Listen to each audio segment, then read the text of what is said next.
अस्सलाम वालेकुम। अच्छा, किसी ने क्वेश्चन किया यूट्यूब के कमेंट सेक्शन में जाके कि अगर उस एक बंदे के ऊपर पर्चा हो जाता है और कोर्ट जो है प्रोबेशन में डाल देती है उस बंदे को कि चलो आइंदा ना करना, तुम्हें प्रोबेशन में हम भेज रहे हैं वार्निंग के तौर पे, या कोर्ट ये कहती है कि तुम अपना जुर्म मान लो कि तुमने ये किया है लेकिन हम तुम्हें माफ कर रहे हैं, एक किस्म का तुम्हारा एडमिटेड फैक्ट तो लिखा जाएगा लेकिन तुम्हें माफ कर रहे हैं, तुम्हें जेल नहीं भेज रहे। तो इस सूरत में जब कल को करैक्टर सर्टिफिकेट निकलवाया जाएगा तो उसके करैक्टर सर्टिफिकेट पे क्या लिखा आएगा? आया वो इनोसेंट लिखा आएगा, आया वो गिल्टी लिखा आएगा, या आया वो अंडर ट्रायल लिखा आएगा? क्या स्टेटस लिखा आएगा? याद रखिएगा, जब प्रोबेशन में अदालत आपको भेजती है तो इसका मतलब है आपने फर्स्ट स्टेज में अपना जुर्म कबूल किया था, आपने अपने आप को कहा मेरे से जुर्म हुआ है, मैं गिल्टी हूं, अब मैं रहमो करम पे हूं किसकी? अदालत के। अब अदालत के रहमो करम पे जब आप आगे अपना कन्फेशन आपने कर लिया तो इसका मतलब आप गिल्टी हैं, आपने जुर्म किया है, अब आप इनोसेंट नहीं रहे। अब कोर्ट जो है आपको बस सजा नहीं दे रही, कोर्ट आपको वार्निंग दे रही है, आप पे मर्सी कर रही है कि चलो ठीक है, 1 साल के लिए प्रोबेशन ऑफिस में जाके तारीखों पे हाजिरियां लगाना, लेकिन जुर्म ना करना वरना दोबारा सजा हो सकती है। तो कल को जब आपका रिकॉर्ड चेक किया जाएगा ना तो आप गिल्टी लिखे होंगे, आप कन्विक्टेड शो होंगे, आप सजा याफ्ता ही होंगे। कोर्ट ने आपको फिजिकली सजा नहीं दी लेकिन आपके रिकॉर्ड के अंदर आप मुजरिम ही आए, कन्विक्टेड ही आए, आप इनोसेंट नहीं है। क्यों? सवाल ये क्यों? क्योंकि आपने अपना कन्फेशन कर लिया कि भाई मेरे से ये गलती हुई है। कोर्ट को आपने सीधा कह दिया कि मैंने गलती की है, मुझे माफ़ कर दें या मुझे प्रोबेशन में भेज दें, मुझे सज़ा ना दें, मुझे ट्रायल की मुसीबतों में ना डालें, मुझे ट्रायल में ना चलाएं। तो वो फिर आपको कन्विक्टेड लिखाएगा। प्रोबेशन के अमूमन जो ऑफेंसेस होते हैं, जो केसेस होते हैं, वो छोटी नौयत के केसेस में डाला जाता है प्रोबेशन में, बड़े माइनर ऑफेंसेस। ऐसा नहीं होता कि आपने कत्ल कर दिया है तो अब आप प्रोबेशन भी करवा लें, कोर्ट आपको वार्निंग दे के छोड़ दे।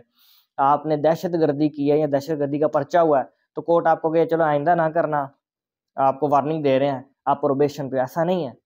छोटे माइनर ऑफेंसेस में, जैसे आपसे कोई बड़ी छोटी नौयत का वेपन निकल आया, बिल्कुल छोटी नौयत का, क्लैशनकोफ की बात नहीं हो रही, बम बरूद गोला टैंक की बात नहीं हो रही, छोटा असला। इसी तरीके से अगर आप देखें, जब बात करें नारकोटिक्स की, आपसे चर्स जो है बड़ी छोटी अमाउंट में निकल आई है, बिल्कुल ग्राम्स, 10 ग्राम 15-20 ग्राम्स।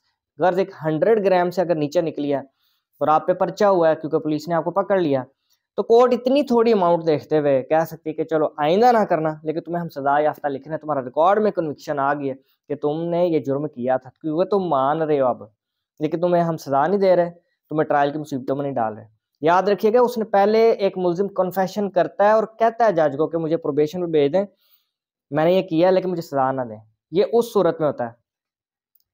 चर्स की जब मैंने मिसाल दी है तो इसका मतलब ये नहीं कि किलो चर्स आपसे निकल आई है, 2 किलो 3 किलो 10 किलो निकल आई तो अब आप मुझे मारे जी मैं तो प्रोबेशन करा लूंगा। नहीं नहीं, बेवकूफ़ नहीं बनना, पागल नहीं बनना।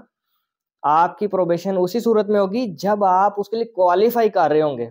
ऐसे ही नहीं है कि आपने जज को जाके कहा भाई मैंने तो प्रोबेशन ही आज लेके जानी है। बहुत सारे जो बेवकूफ़ किस्म के क्लाइंट्स आते हैं मेरे पास भी और पूरी कचहरी में फिरते हैं, जो अपने आप को बड़ा समझते हैं कि हम बड़े अकले कुल हैं, वो ये गलती कर जाते हैं कि अपने आप को प्रोबेशन में डलवा लेते हैं। सम टाइम वो बाद में बड़े नुकसानात भी उठाते हैं, या बाज़ का तो उन्होंने कोई जुर्म किया था या उन पे एलिगेशन होता है तो कहते हैं जी सर जी हमें तो प्रोबेशन लेकर दो, हमने बस प्रोबेशन लेनी है, हमारा तो बस इतना ही है। तो ऐसा नहीं, ये आपकी चॉइस नहीं है, ये चॉइस होती है लॉ की कि आपके लिए गुंजाइश है कि नहीं है। इसके अलावा अब सवाल ये पैदा होता है कि प्रोबेशन, क्योंकि क्वेश्चन का तो आंसर मैंने दे दिया जो भाई साहब ने पूछा था, लेकिन इसके साथ मैं एक जवाब दे दूं जो बहुत सारे लोगों के जहनों में होता है कि अगर प्रोबेशन मैंने ले ली, कि मैं क्वालिफाई कर रहा था प्रोबेशन के लिए, मैंने प्रोबेशन ले ली, कल को वीज़ा के मामलात होते हैं, कहीं एडमिशन लेना है किसी कॉलेज यूनिवर्सिटी में, कहीं जगह जॉब लेनी है, तो इस सूरत हाल में जब मैं करैक्टर सर्टिफिकेट निकालूंगा उधर तो फिर गिल्टी लिखा आएगा तो मुझे नुकसान नहीं होगा? डेफिनेटली आपका नुकसान होगा। ये चीज़ आपने जहन में रख के प्रोबेशन लेनी है, वरना ना लें। अगर आपने बाहर मुल्क जाना है, बैरून ममालिक जॉब के लिए जाना है, आपने एडमिशन लेना है किसी यूनिवर्सिटी में, चाहे मुल्क के अंदर या बाहर, या किसी और जगह आपको लगता है कि मेरे मामलात ऐसे बन रहे हैं जहाँ करैक्टर सर्टिफिकेट की यूज़ पड़ सकता है, तो अपने सर्टिफिकेट को ख़राब ना करें, ट्रायल भुगत लें, कचहरी में आके तरीक़े भुगत लें, वकील करा के थोड़ा खर्चा कर लें, लेकिन प्रोबेशन ना कराइएगा। क्योंकि आपका रिकॉर्ड हमेशा के लिए वो ख़राब हो जाना है और वो ठीक नहीं हो सकता। सॉरी टू से आप अपना रिकॉर्ड चेंज नहीं कर सकते, और स्पेशली प्रोबेशन लिखा गया है तो आप गिल्टी हैं, आपने कन्फेशन किया, आप इकरारी जुर्म है। Thank you very much.